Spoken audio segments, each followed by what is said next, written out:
Spoilers for Jujutsu Kaisen chapter 221 and onwards if you haven't read those. In the recent chapters, Gojo has been looking more beefy, more bulked up than he was in the past when he was quite skinny. In this video, I'm going to analyse his new physique and give you some programs so that you can develop a similar look to this. And I think this is a very realistic physique to attain naturally, and he looks really good. And I think a lot of people are going to want to develop this kind of physique, like a lot of people were interested in the Toji physique. So stay tuned for the physique analysis, and then I'll give you programs. A barbell program if you have access to the gym, a dumbbell program for home, and then a bodyweight program for home. Alright, so let's get started with the analysis. In his first picture, I think you can tell he looks quite similar to how Toji looked. You might have seen my Toji video and I think you'll agree. Gojo's body actually looks quite similar. You can see he has big traps, his shoulders look really solid. He has a small waist and a good V-taper. And they're both wearing a similar outfit, like that tight black t-shirt and the loose white trousers. In this picture, you can really see the V-taper, how small his waist is and how big his shoulders look. Here again, the shoulders, the traps, like that whole upper body area really looks big, and his arm looks quite thick here too. And in this one, you can kind of see the size of his forearm, which is pretty similar to his upper arm size. And in this one again, you can see his arm and his forearm, they look like similar kind of thickness. Here we can see that small waist and his lats sweeping out to the side, giving him that V-taper. Here again, it looks like the shoulders are very important. And in this last picture, again, the shoulders, the traps, his arms, his entire upper body looks quite solid, I would say. The neck is not crazy important, and we don't see him shirtless, so we don't know how important his abs are, and his chest we can't really see. But I think having a big upper chest will certainly add to that big upper body appearance. And his legs generally aren't that important because he usually wears like loose fitting trousers, but in this last picture, they actually look fairly solid. But there are many other panels where his legs really look quite skinny. So the most important muscles, I would say, in order to develop that upper torso area, like the traps, upper back, the shoulders and the chest, and then also his arms are really solid, his forearms too, almost matching the upper arms. And you want a nice small waist to give that V-taper look. And then the legs aren't that important. So I've made 3 programs for this video. One is mostly barbell exercises if you have access to a gym or you have barbells in your home gym. Second is a dumbbell program for people who work out at home and they only have a pair of dumbbells. And ideally you have a pull-up bar as well if you're working out at home. And the last one is pretty much just bodyweight exercises, and ideally you have a pull-up bar and some resistance bands. That's going to really help if you're working out at home. That will unlock a lot of options for you. So this first program, all of these are 4-day programs. They're full body because that allows you to hit the target muscle groups more frequently than, say, doing a bro split where you're just hitting the muscle like once a week. It allows you to get more volume in, and you're fresher each time you come in and hit that muscle on each workout. So let's start on day 1. We will start with the bench press for the chest, obviously, and then lateral raises for the side delts. You can do cable or dumbbell, whichever you prefer, and then barbell row for the back thickness and the lats. And then farmer walks, 3 sets of 30 seconds. You can use dumbbells or a trap bar. Pick a weight that's challenging to carry for 30 seconds. And this is really good for your grip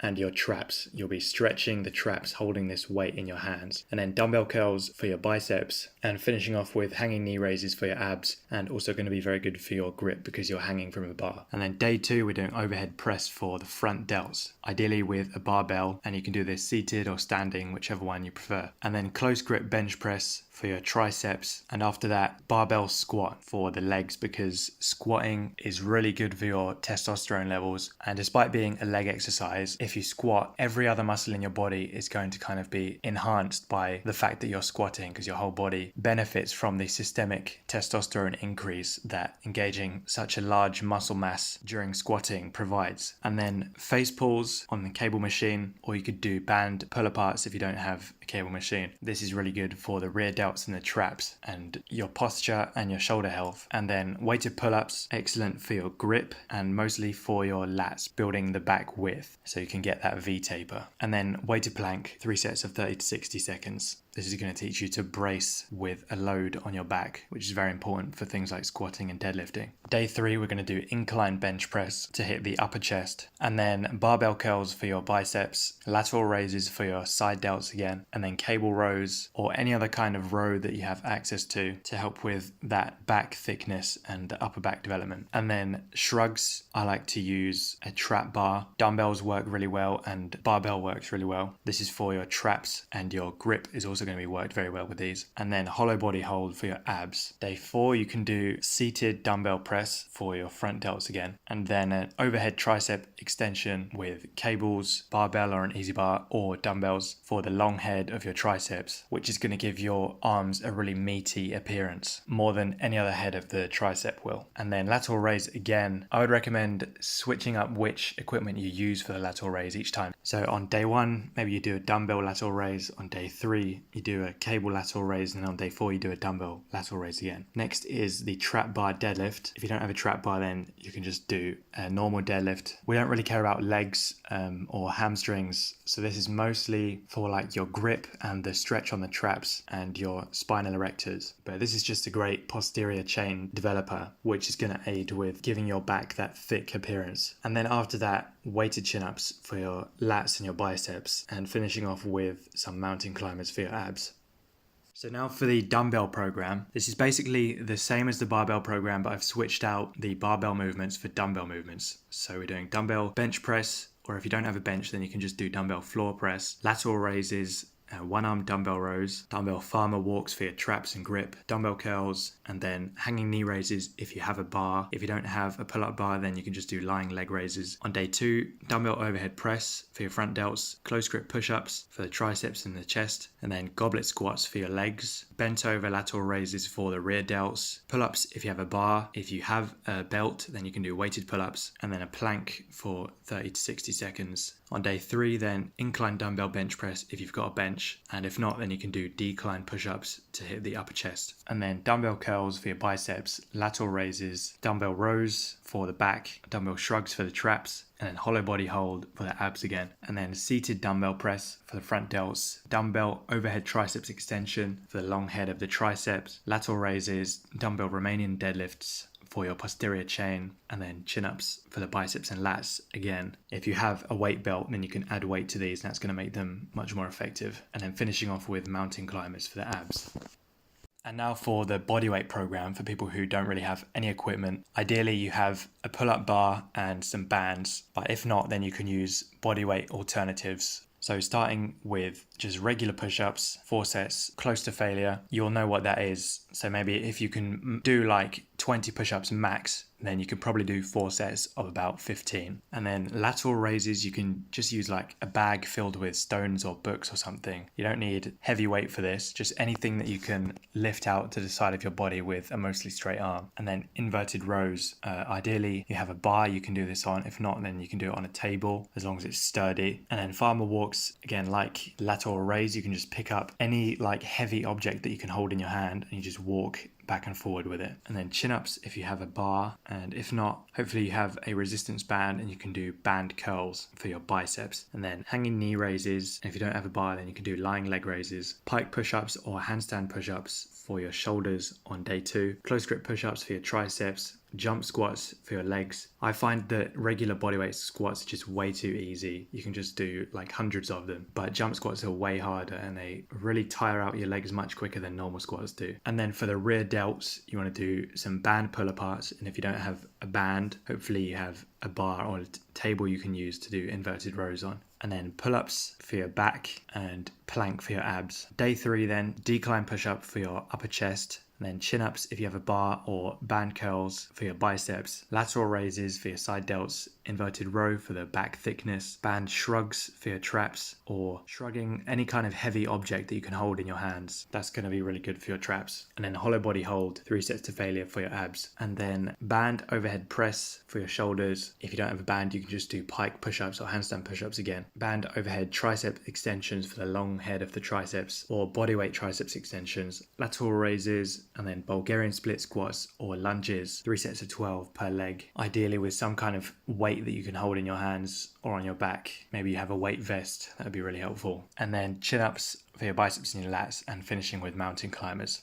So that's the most important part of the video done. But if you don't know how to do any of the exercises in these programs, I'm going to go through the exercises now, explaining which are the best exercises for each muscle group, both like barbell and bodyweight versions. So the traps are a very important muscle group for this physique. Best trap exercises you can do are generally ones that stretch the traps out at the bottom as you're holding something in your hands. So a farmer walk where you're holding dumbbells or a trap bar and you're walking back and forth, that's really stretching the traps. That is great for trap hypertrophy. And then shrugs where you're actually bringing your shoulders like up towards your ears. The upper back is also really important. For this, the best thing you can do is rows, like a barbell row, cable row, inverted row, or a dumbbell row, any kind of rows where you're horizontally pulling. Also really good for the upper back and the traps and the rear delts is face pulls, and similarly band pull aparts. Then for your shoulders, overhead press is the best shoulder exercise. If you don't have a barbell or dumbbells, then you can do pike push-ups or handstand push-ups. For the side delts, lateral raises are the best. And for the rear delts, face pulls and bent over lateral raises. And for the chest, you can just do the basic bench press and push-up. And dips are also excellent if you can do them without shoulder pain. Gojo also has pretty thick arms in these recent chapters, so triceps, biceps and forearms are also going to be quite important. For the triceps, if you have access to the gym, then you can do close grip bench press, triceps push downs, overhead triceps extensions with a barbell or dumbbells. And then if you're at home and you have no equipment, you can do close grip push-ups and bodyweight triceps extensions. For the biceps, the best exercise is just going to be any kind of curl. Dumbbell curls, cable curls, barbell curls, band curls, and also chin-ups, which are a compound lift involving your biceps and your back, and also your grip to hold on to the bar. And for your forearms, farmer walks, weighted pull-ups are really hard on your grip as well. And then some forearm isolation stuff, you can do wrist curls, and you can use these grippers. For abs, you can do hollow body holds, weighted planks, or normal planks if you can't manage weight yet, hanging knee raises, hanging leg raises if you're more advanced, or you can do lying leg raises, and then mountain climbers. For the legs, you don't need to do much work for legs in this program, but basic barbell squat is just going to cover most of the leg work you need to do. And if you don't have a barbell, then you can do goblet squats with a dumbbell or kettlebell, Bulgarian split squats for your single leg work. That's going to do your quads, your hamstrings and your glutes. And then jump squats if you have just body weight. Trap bar deadlift then is going to cover the posterior chain. And if you don't have a trap bar, then you can just do regular deadlifts or dumbbell Romanian deadlifts if you don't have a bar at all. Okay guys, I hope you enjoyed. Check out the Toji Physique program and the new Garo Physique program in the description. Let me know if there are any other characters you'd like to see covered. Thank you for watching, and I will see you in the next one.